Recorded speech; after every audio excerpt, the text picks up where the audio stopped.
This video will demonstrate the steps to complete the pork leg assessment.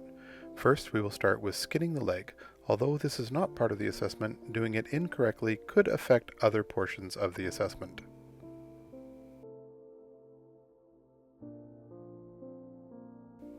You will start by making an incision just under the skin on the side that has the shortest length of skin. From here, you will start to whittle your way along the curvature of the legs, keeping your knife close to the skin and not slashing the meat or the fat below.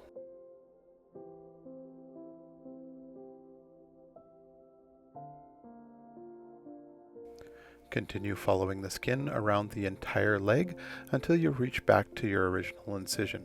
Be careful to stay as close as you can to the skin and not to slash the meat below.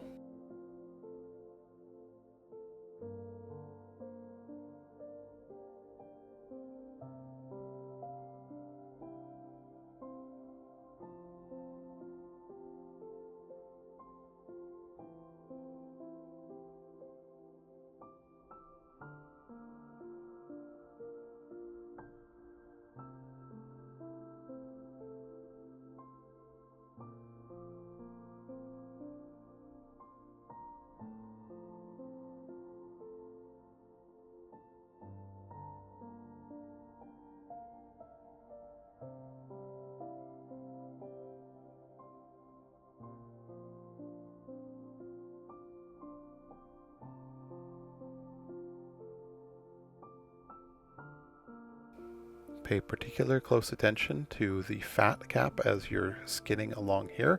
If you damage this fat cap in this area, it will affect your roast portion of the assessment.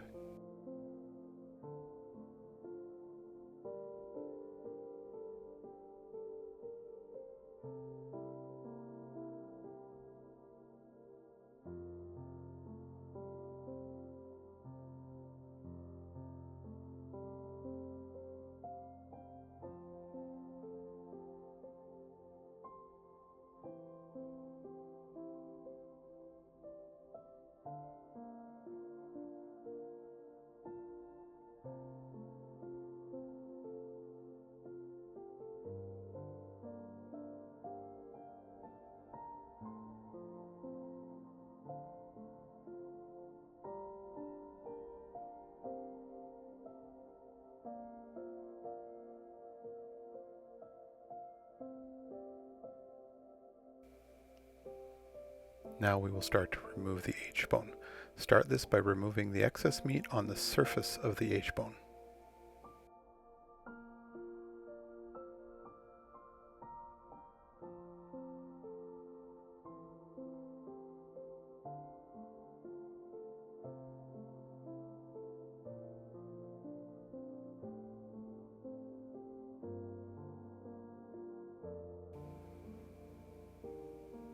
Be sure to remove any excess fat or connective tissue from this, and this portion will end up in your trim.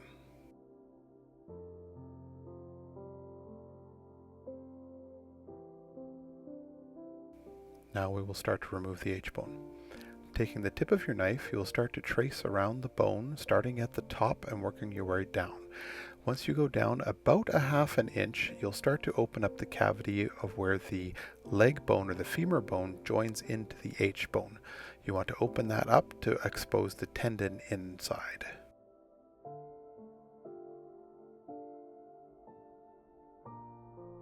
Be sure to work from the top of the bone down. This will allow you to see what you're actually cutting. If you start to try and come in from below, you'll be working blind and probably damage the meat as you will stab your knife in far too deep.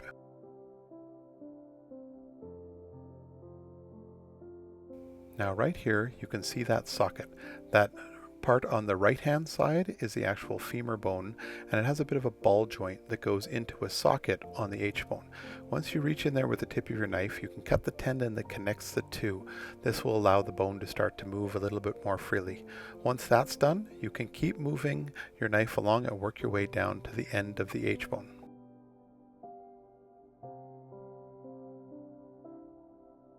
Be careful at this point here, where the H-bone comes to a point, it turns into cartilage.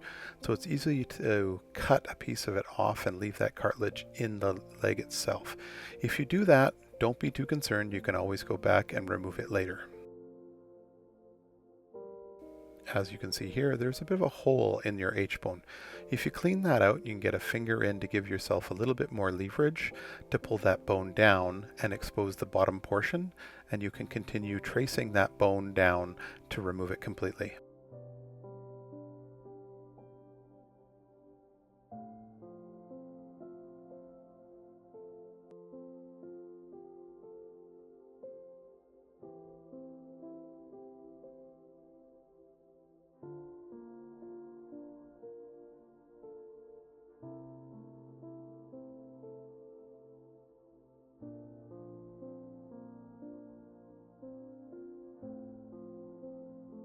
Again, this point of the knife is poking right into the end of that H-bone.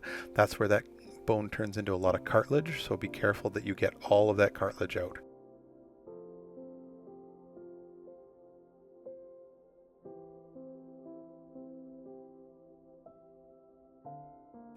Now, as you can see, the bone is being trimmed of any excess meat that is still left on. You want to make sure that that's all trimmed off and cleaned so that any excess meat is usable. You can do this now as you remove the bones, or you can wait till the end of your assessment to remove any else. The rule of thumb is if you can sort of pinch it to come off, it should be cut off. Make sure that that's separated into your trim pile. Notice there's a little bit of cartilage on there that is being removed now. Make sure that that doesn't end up in your trim pile.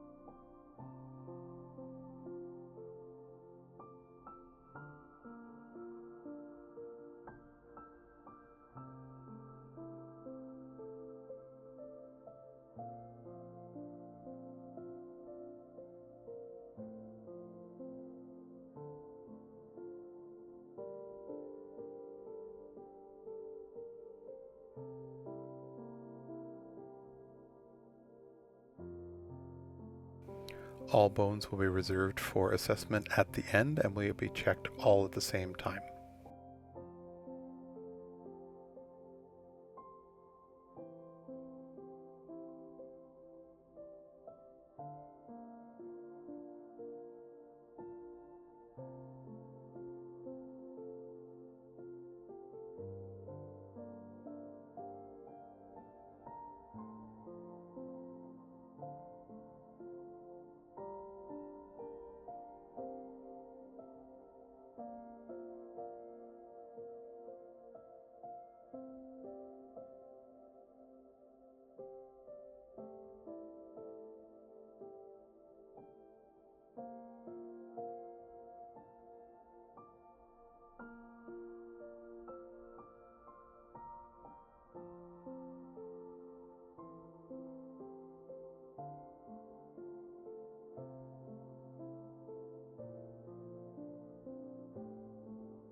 Now we will remove the inside round. We'll start by cleaning off any excess material to expose our seams. We are aiming for the middle seam. As you can see, it's marked out, and your second seam or middle seam, however you want to look at it. Once you open that with a slight sash, you can use your finger to open up the seam.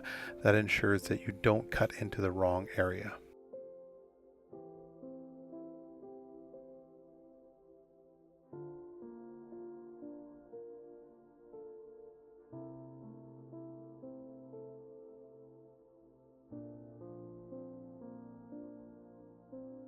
As you're opening the seam up, it should move in the direction down towards the femur bone and land on the top of the femur bone.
Once you reach the top of the femur bone, you'll start to go directly down.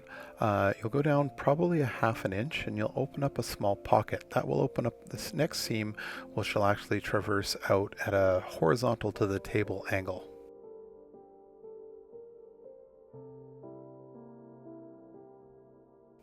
As you're following this seam out, it's good to note that there is a small seam that actually goes back up into the inside round. Be careful not to follow that. We may refer to that as the false seam, as he's pointing out right now. If you follow down along here, you'll be separating your inside round from your eye of round. The eye of round is still attached to the leg, and the inside round is coming off. At this point, you should be just cutting through some fat that holds it together.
Now we want to clean up the inside round to get it ready for cutlets. The first step will be removing the cap of the inside round. The easiest way to find this is go to the bottom point, right where his fingers are coming out, and there's a fairly thick natural seam that's in there. You'll be able to open up with your fingers and then help along with your knife.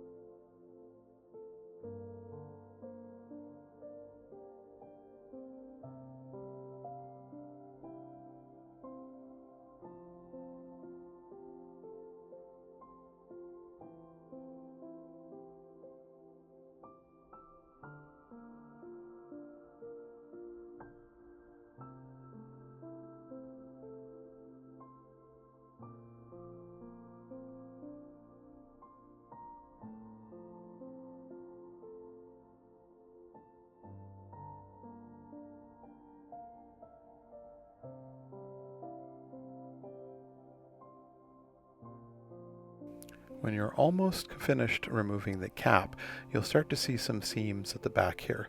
You want to aim for, again, the middle seam and go down and open that up, and that'll finish removing the cap off.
In this thicker part at the end here, you will find some silver skin that needs to be removed, and there is a small vein that runs through there that needs to be removed. The entirety of the cap will end up going to trim pile, fat pile, and waste pile.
The next step is to denude or remove all connective tissue and remaining fat from the inside round and get it ready for cutting the cutlets.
Now that we've completed cleaning it, we want to find our grain direction so that we cut against the grain.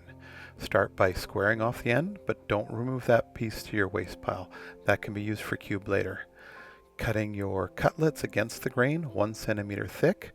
It's easiest if you keep them all together as done in the video here to provide some support so they don't fall over and you'll get nice even cuts.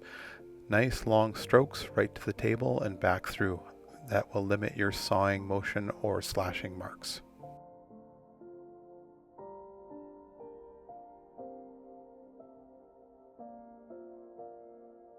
For assessment, lay them all out flat so that your instructor can come by and judge that they're all of even thickness and square, not triangular shaped.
The next step is removing the bones. We have 3 bones left in our leg.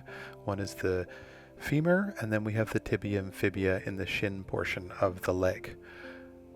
Now we've already opened up the femur bone as when we removed our inside round. Now we will start to open up the tibia and fibia bones.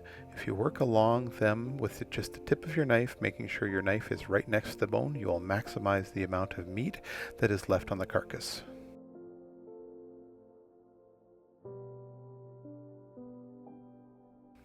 The tibia and fibia along here are directly over top of each other, so be careful when you bring your knife down that you don't slide in between the 2 of those bones. You want to go straight down parallel to both bones along the shin portion here.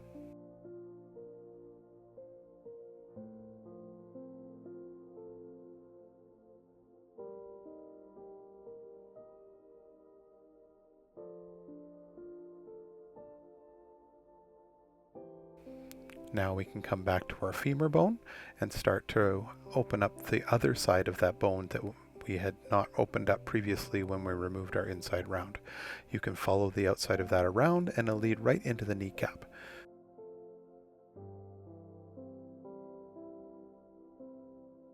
Here we suggest that you open up the space between the kneecap and the leg bones, leaving the kneecap still attached to your sirloin tip, as it will make it easier to identify when you're working later. Continue to follow around and do the other side of the shin bones or the tibia and fibia. Remember that these bones are 2 of them on top of each other, so if it has started to lean to one side, pull it back up straight and make sure that you follow along both bones and don't slide in between.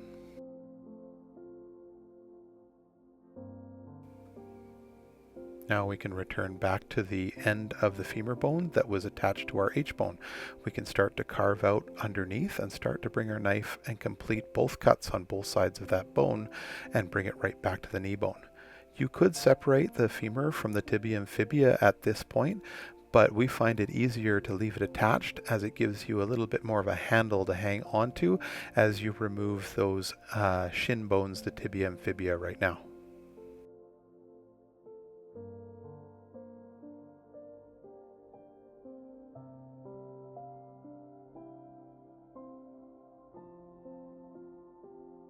This point here is actually a small portion of the trotter or foot that was left on at the packing house. So we just found the joint to remove through.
Now, cleaning of your bones is part of your assessment, and it's easiest if you separate all three of these bones into separate components.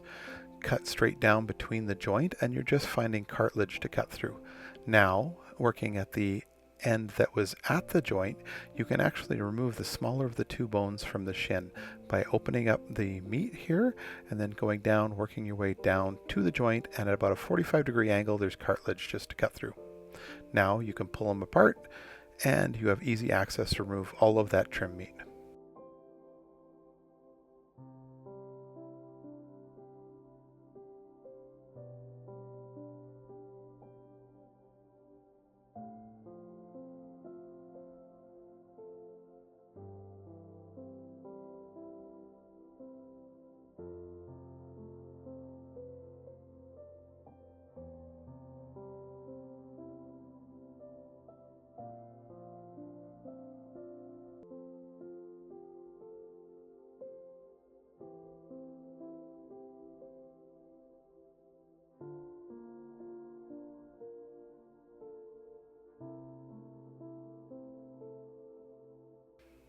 Now we will remove the sirloin tip. Where the femur was, you can run your finger in, you'll find a fairly large seam that'll take off that sirloin tip. Now we left the kneecap on to help us identify which was the sirloin tip, and that's the small muscle that's on the top of the leg. As you follow that seam, that large seam down, it will open up and end up going right through the leg, and you'll just have some fat to cut through at the end.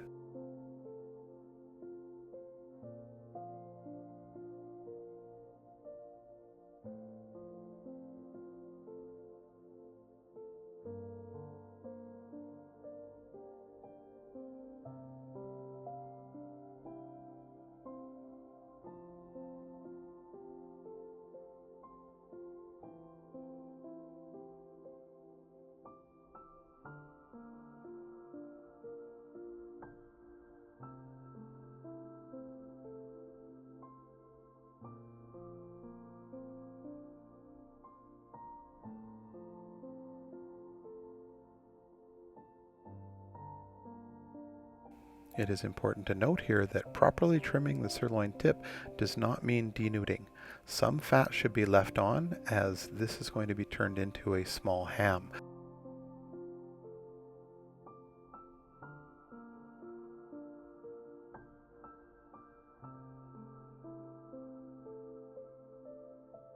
To remove the kneecap, set the sirloin tip up on its side and then make a U-shaped cut along the kneecap in and out of the bottom. There may be a little bit of meat to trim off, but there shouldn't be much, as there's no meat on the top of your kneecap.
Now we want to remove the shank meat, or the meat that surrounded our tibia and fibia bone.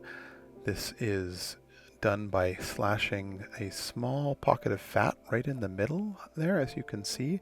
That will open up a seam that'll work down at about a 45-degree angle from where you start that incision down to the table. Be careful as you work along this point here, as the tip of this will run into the end of the eye of round. As you can see here, that seam that's being marked out, that is the eye of round on the left hand side. So if you open up that seam and connect it with what you've already just cut, all of that material will come out, and that is all shank material.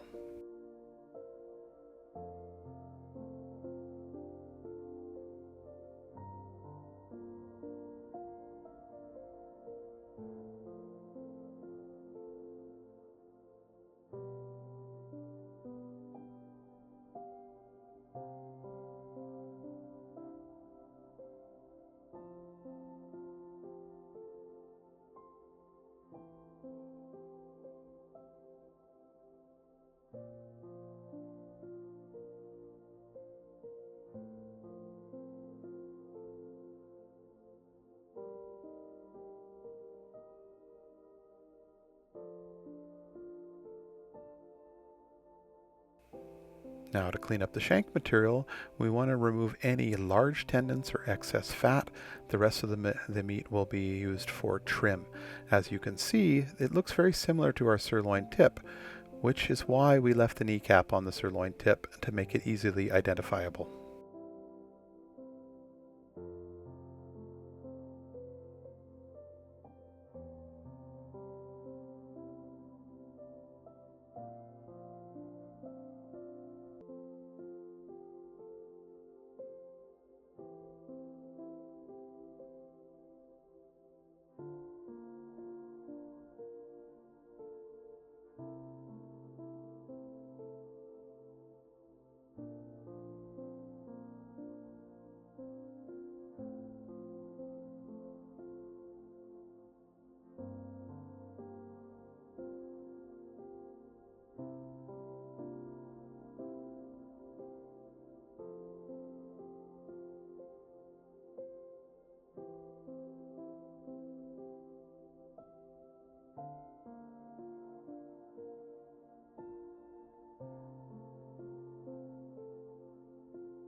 Now, back to what remains of our leg, the opposite end from what we just took that shank meat off, there may be a small portion of the sirloin here. You'll see a large seam opened up. If you follow that, that will come off, and this meat can just be used for trim.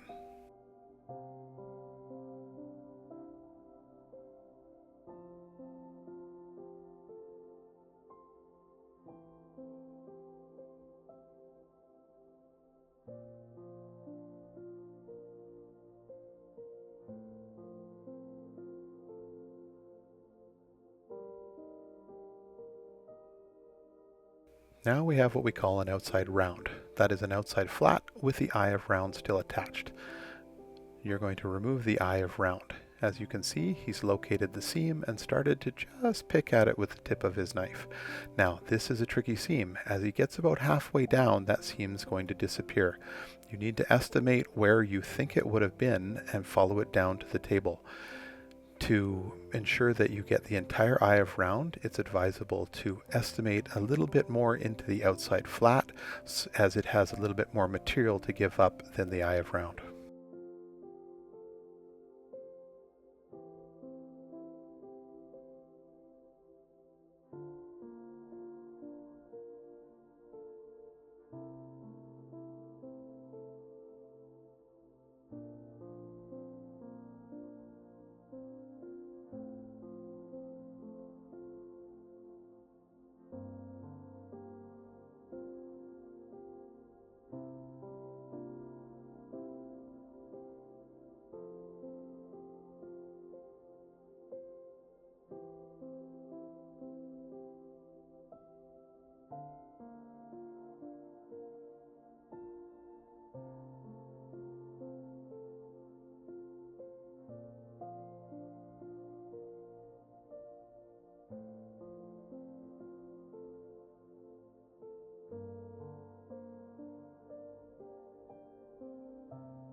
Now we will start trimming both of these products.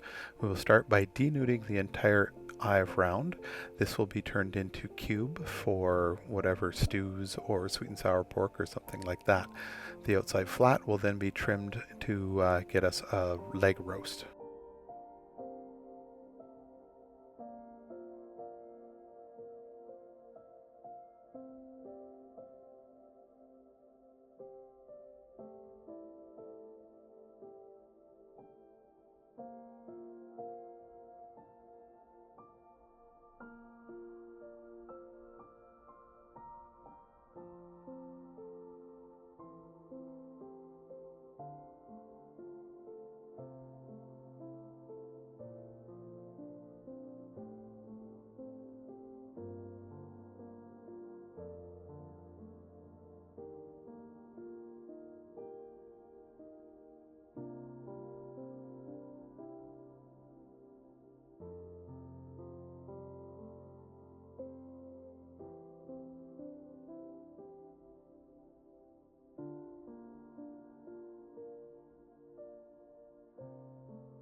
Along this side here, there's a fairly thick piece of silver skin. We want to make sure that that's removed.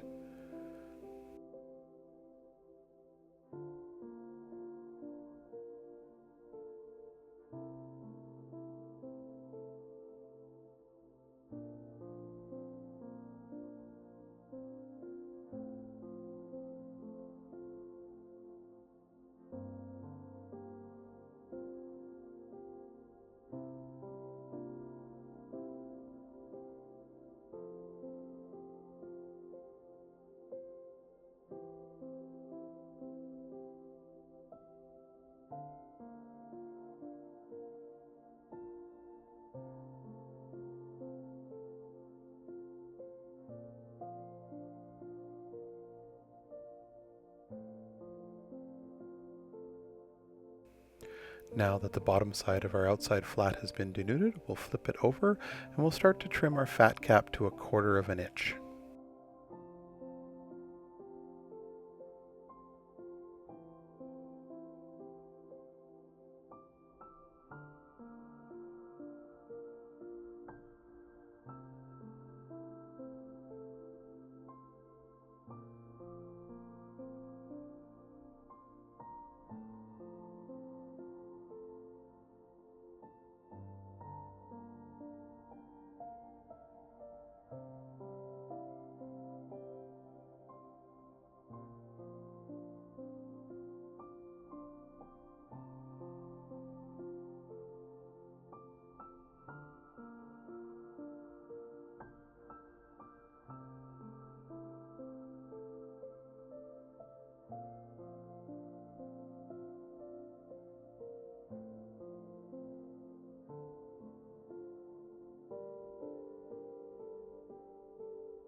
Now with our cleaned outside flat and eye of round, we're going to turn them into 1-inch cubes and one 900 to 1000 gram roast.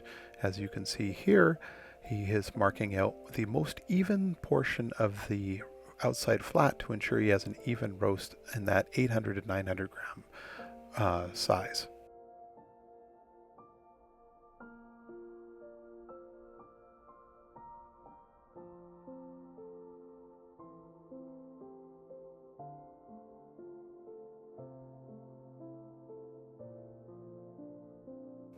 The roast must be tied. You can use either method you would like, the butcher's tie as seen done here, or the continuous tie, ensuring that it is a tight tie and they're evenly spaced. The suggestion is no more than 1 inch in between these strings.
With our remaining pieces of the trim of the outside flat, inside round, and our whole eye of round, we are going to make 1-inch cubes.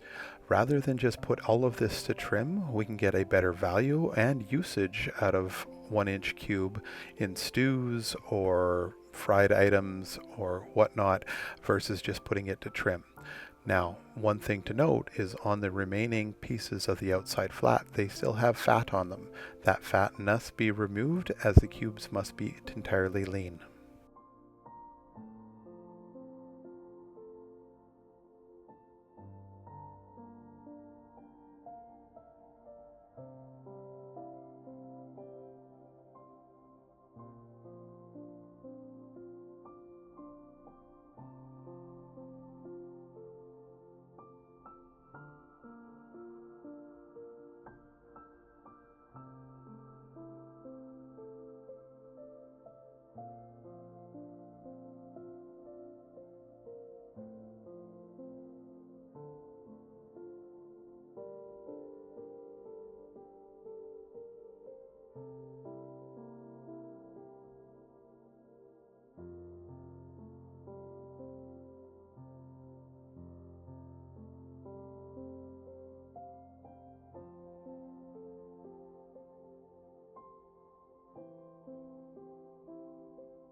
The last part of the assessment is your trimmings.